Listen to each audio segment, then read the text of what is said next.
Number 4. Can Caleb Williams top C.J. Stroud's rookie season? And what I mean by that is more production. C.J. Stroud, 4,100 yards passing, 23 touchdowns to 5 interceptions. Can Caleb Williams be better? I will say this, Caleb Williams should be better when you look at the weapons that they surrounded him with. He's got Rome Odunze. They traded for Keenan Allen from the L.A. Chargers. And, of course, he's got DJ Moore, Cole Kmet. They've got DeAndre Swift in free agency. They've got an offensive line that's solid with a pair of bookend tackles that I'm really high on, the Darnell Wright and Braxton Jones. So there really is no excuse for Caleb Williams not to have success. And the reason why I compare him to C.J. Stroud is because the Chicago Bears passed on C.J. Stroud one draft earlier when they had the number 1 overall pick in 2023. They decided to trade out of that spot with the Carolina Panthers, and for their trouble, they ended up getting DJ Moore and Carolina's first overall pick, which is what they used to take Caleb Williams. So I think those two will be inextricably linked. But the question will be, can Caleb Williams top C.J. Stroud's production? Those two are always going to be compared. That is the barometer for Caleb Williams' rookie season. I'm not saying that he's got to go to the playoffs and win a playoff game, but from an individual productivity standpoint, he absolutely got to be better than what we saw from C.J. Stroud from a year ago. Okay, so there's a few things I really want to talk about that I want to talk about with regards to this. His ending just kind of threw me for a loop, quite honestly, because I was prepared to talk about, okay, can Caleb Williams be better than C.J. Stroud? Is that the standard that we should hold him up to? And then you just said that they'll be linked forever. And I disagree with that. Caleb Williams is being slated as a generational talent, as someone who can compete for one day. This is obviously very early on, but you compete for like GOAT status. Like, he is going to be compared to Patrick Mahomes more than anything. I understand this rookie season, right? The rookie season, this first season, I totally get that, right? Everyone is going to use C.J. Stroud and the Texans' success as a barometer of what's possible. For some reason, everyone's skipping Brock Purdy and the 49ers, even though he had immediate success very early on and went to back-to-back NFC Championship games and a Super Bowl. But for some reason, no one uses Brock Purdy as a barometer of what's possible because people don't really see, right or wrong, they don't see Brock Purdy as being a driving factor. But with C.J. Stroud, they see him as a driving factor as to what made the Texans special last season. And so I can understand comparing the rookie seasons, that. But after that, once Caleb establishes himself as a true starter and sheds any type of bust potential, which I don't think he's going to be a bust at all, but technically anytime you're drafted like that, like, the people are still like always on the guard to be like, is he going to be legit? Is he going to be a bust? What's he going to be? Once he like clearly establishes himself as a true bona fide NFL quarterback, I don't know if CJ Stroud, if he is connected to CJ Stroud throughout his whole career, that most likely means that Caleb Williams is underperforming then, because the expectations for Caleb is to be a transcendent, out of this world talent, that he should be able to compete with Patrick Mahomes in chasing the GOAT. Now again, that's obviously very early, right? He hasn't even played a snap in the NFL, and you're like, well, how is he going to be the GOAT? Like, I get it, but that is the expectation. That's why it was the Caleb sweepstakes. It was, the hype is through the roof, right? Like, it's like anything shy of him winning multiple Super Bowls is like, he even said it himself. He's chasing immortality, I think is the way he phrased it, right? Like, even his expectations are like, let's go, let's go, let's go.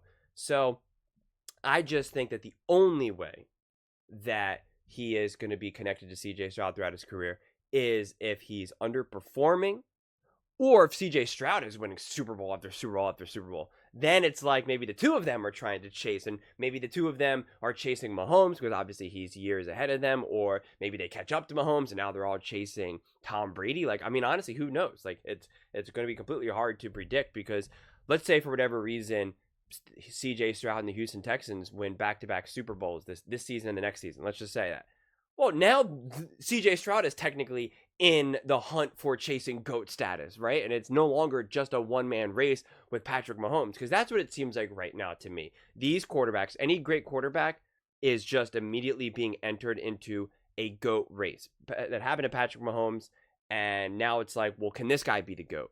And then now there's going to be another quarterback that's going to have great success, that's going to win a couple Super Bowls. Maybe it's CJ Stroud, maybe it's Caleb Williams, who knows? And then that's going to be like, is he going to be the GOAT? Like, it just seems like we just now filter everything through GOAT, GOAT, GOAT, GOAT, GOAT, GOAT. It's happening in basketball as well. Wembanyama, can he surpass LeBron James? Can he be the GOAT? You know, like it's just, again, these are all years and years in the making, but it just seems like we're so obsessed now with GOAT, GOAT, GOAT, GOAT, GOAT, GOAT, that it's no longer enough. If CJ Stroud won 3 Super Bowls, I think a lot of people would be like, that was awesome, that's great, but like, Patrick Mahomes won 5.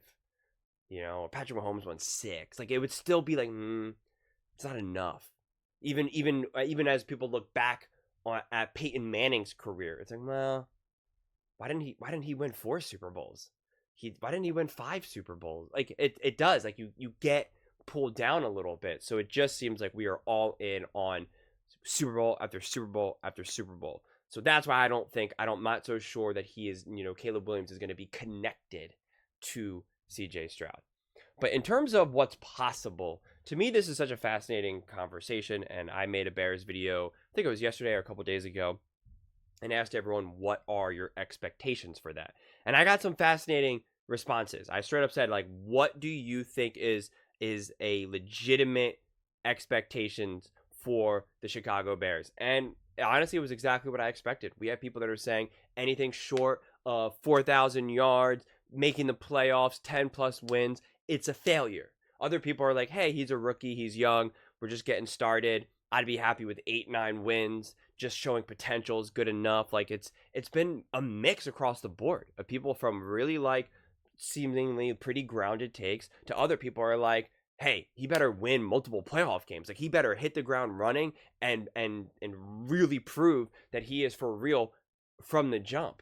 So I just find it really interesting. And then when I was talking to Travis O'Shea, we were talking about, he pointed out, where I got it here, that about OTAs and how he was struggling. And so wait, let me go to the ESPN article first.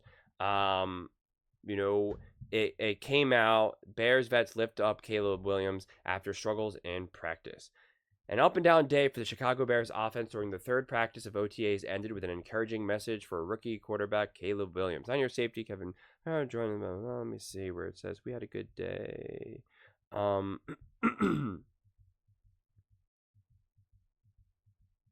It's frustrating, but we know that we're learning a new system with regards to the offense. Moore said he felt he needed to relay that reality to Williams. Yeah, you've got to, because our defense can get pretty rowdy. As you all know out there, just calming everybody down in the huddle and just refocusing is the best thing. I noted that the offense kind of got after us a little bit during the first practice of the week and came away impressed by several of Williams' throws. Every week is not going to be great. Some weeks we're going to have to be on a 2-minute drill. He's going to have to go win us a game. Some weeks we're going to blow people out. Sometimes it's not going to be like that. So I would just kind of tell him, like, hey, days like this, just keep fighting, keep going, watch the film get better. And that's for everyone on the team. Everything is not going to be peaches and cream. You know what I'm saying? But like I said, his confidence, and he kind of just looked me straight in the eye and said, of course I will. And that was good to see. He refused to emphasize the growth he saw in Williams make during his first week of true practices. This is the first time going up against a pro defense, and a pretty good one. It's going to be learning. It's going to be learning for everybody. They're getting everything together. It was progress. I saw progress from the first day to the second and the third. So it's good. So yeah, I think really what it was is there was some reality setting in for what can happen when you're this super hyped up quarterback. And that you're going to have some ups and downs. It's your first time facing pro defense. And when you are someone as great as Caleb Williams, as I said before, you have a lot of tools in the toolbox. And O'Shea talked about this. He goes, I don't get too hyped or stressed over OTAs and preseason training camp performances because it's so day to day and very much so period to period. I've seen players at pro camp get lit up in 7-on-7 and then go kill it back team and or 1-versus-1 vice versa. There are always players and teams that have wonderful preseason games and get beat up in regular season, especially in today's game with only 2 preseason games and no starters really playing. I like to see how guys are doing in inter squad practices. Now, I think that's I wholeheartedly agree with that, and I think that's a very accurate representation of not getting too lost in the practices. I think you can learn some stuff, right? Because sometimes someone who maybe you weren't expecting to really be that special, they kind of stand out, right? We've seen that a lot. I feel like we see that more so than good players playing bad in practice and or any preseason, whatever it may be, and then they just completely flip the switch. At least I'm personally not aware of it. If anything, you see it where it's like, hey, we got a guy, he's pretty good, and then he blows everyone out of the water where they're like, oh my god, I did not realize how good this person was. I feel like pretty much every single Hard Knocks highlights at least one of those players where it was like, this is Johnny. He was, drafted in God knows what round. No one really knows of him. And wow, look at him. He's amazing. No one saw that coming. I feel like literally every season of Hard Knocks has that. And I think it's a lot rarer to have a super hyped up player play poor and then have them continue to ball out. If anything, it's like these overhyped players. Like we saw this with Trey Lance, for instance. It was like you started to hear whispers within practice. He's not that guy. He's really not that good. There's kind of some issues here. And that continued to linger, and it proved to be accurate, right? And to be very clear, I'm not saying that Caleb Williams is struggling or suffering, and therefore he's not going to be good. Like, that's not at all what I'm saying. Not at all, not at all, not at all. Because I don't think we've heard enough about how he's doing in practices at all, quite honestly. So I'm not saying that. Like, I think Caleb Williams absolutely will be a great player. I think he's going to win a lot of games, and I think he'll be an elite NFL quarterback. My whole question has always been, how would this all come together? And the thing that I want to say is, with regards to CJ Stroud and the Texans, because again, since we're using that apparently as the barometer, as a guidepost to what this season should look like, there's a couple things about that. One, I would say that the coaching staff for the Texans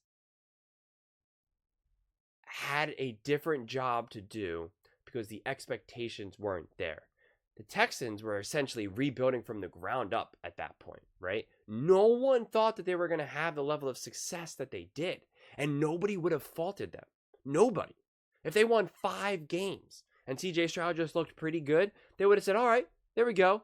We're moving on up. We're working it. We're working through it. We got CJ Stroud, showed a lot of promise. Seems like we hired the right guy as our head coach. This is good. This is good. We're doing good." And people would have been fine about it. But instead, he had success. They went to the playoffs. They they won a game in the playoffs, competed with the Ravens for the first half, and now it's like, oh my God, see, this is unbelievable. Now compare that to what the Chicago Bears have. They have all the expectations, all of it. It's largely seen that if they don't do well, if they don't maybe make the playoffs, or don't seem competent at all times, all the coaches could be fired. Right or wrong, that's the reporting, is that Eberflus can absolutely be a lame duck coach. That if they don't make the playoffs, and if Caleb Williams is struggling, boom, he's gone. Now, I know a lot of Chicago Bears fans are very anti that. They think he's a great head coach and want to see him stay there for the long haul. Again, I'm not sharing my opinion in that regard. I'm not saying he should stay or he shouldn't. I'm just saying that it seems to me, based off the reporting that I've seen, that if he does not have a successful season, that a lot of people are saying that they think that he should be able to have 9, 10, 11 wins making the playoffs, that he could be let go, that he could be fired. And that is not the pressure that the Texans had. Not at all. There was none of that pressure there. And it's different. Pressure matters. We know pressure matters. Expectations matter. So I think that already now puts a lot on the plate of the Chicago Bears. It allows things to spiral potentially out of control. Again, I want to emphasize, watch any of my past Chicago Bears videos. I'm not predicting that things are going to spiral or that they're going to have a bad year. I think that they'll be very competitive. But my point is that I'm not so sure that even though the Bears probably have a better roster than what CJ Stroud had with the Texans his first year, I just think that there's a lot more moving parts, and especially offensively, that it's going to potentially take a little bit more to get going. And I'm really curious. I mean, I really, really am. It's fascinated for me to see how this is all going to unfold, because I just think since Caleb Williams is such a dynamic quarterback that can do so much, to me, it just feels like because of that, more things can go wrong. But again, that's a credit to Caleb Williams because he is so talented, because he is so good. Think of it like a video game. I've been trying to figure out the best way to phrase this, but think of it like a video game where you have all these attack moves. Let's just use general terms, right? You can punch, you can kick, you can use 50 different weapons, right? There's all these different things to do. And because of that, there's so many different ways to mess things up and to lose, because you should have punched someone when you should have kicked someone. You should have, instead you used weapon 1 instead of weapon 5. You should have used a grenade, instead you used a bow and arrow, right? Like all of those things can take place in like a video game, right? But now play another video game where all you do is just have to like jump. Let's just say it's like Mario, right? Like all you do is just jump and like duck. There's only so many different ways to mess that up because it's very straightforward. Some quarterbacks enter the league and it's just very straightforward. It's not to say that they're just so severely limited, but they don't have this massive toolbox. So only so many things can go wrong for them. So the playbook gets very simplified. The game plan is very simplified. The way how defenses come at them is simplified. But now you look at a Patrick Mahomes, at a Caleb Williams, these guys can do 100 different things. And so because of that, they can beat you 100 different ways, but they could also lose 100 different ways. And so to me, that's what makes it so much more complicated. And people are talking about, well, listen, they got a good OC. Look what they did with Geno Smith. Having success with a limited quarterback, even making a average quarterback into a competent quarterback, however we want to consider Geno Smith at the time, definitely congratulations to that. And that's awesome. But that doesn't mean you're going to be able to work with someone who has the insane skill set of a Caleb Williams. We see this with a lot of coaches, especially in basketball. You have some coaches that are unbelievable at developing players or bringing the floor up of some of these other more average players.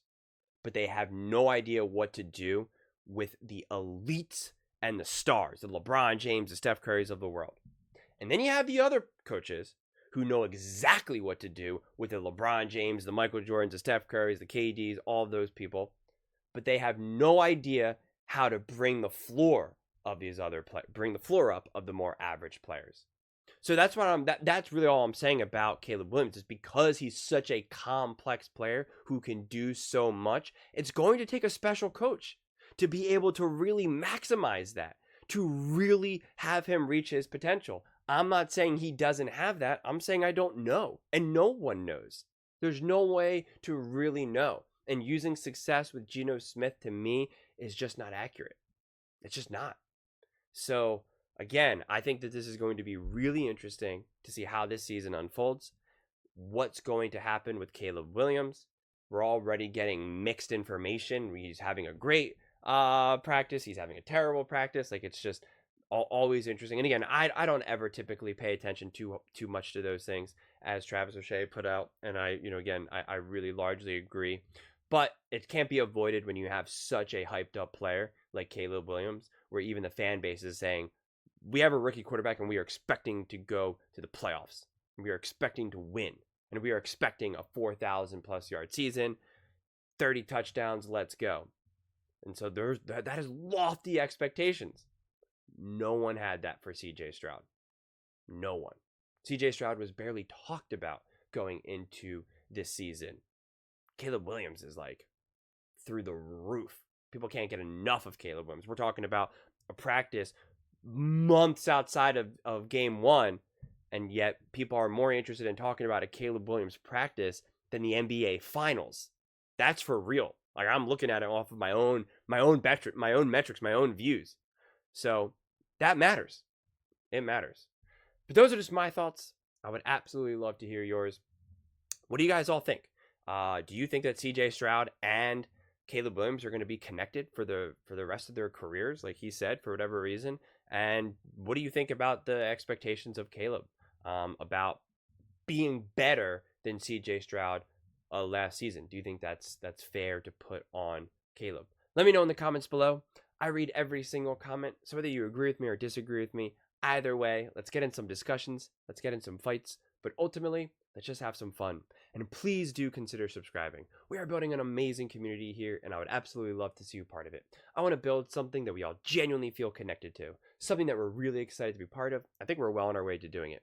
And please don't forget to give this video a thumbs up, as it really does help with the visibility and the algorithm. Thank you so much, and see you next time.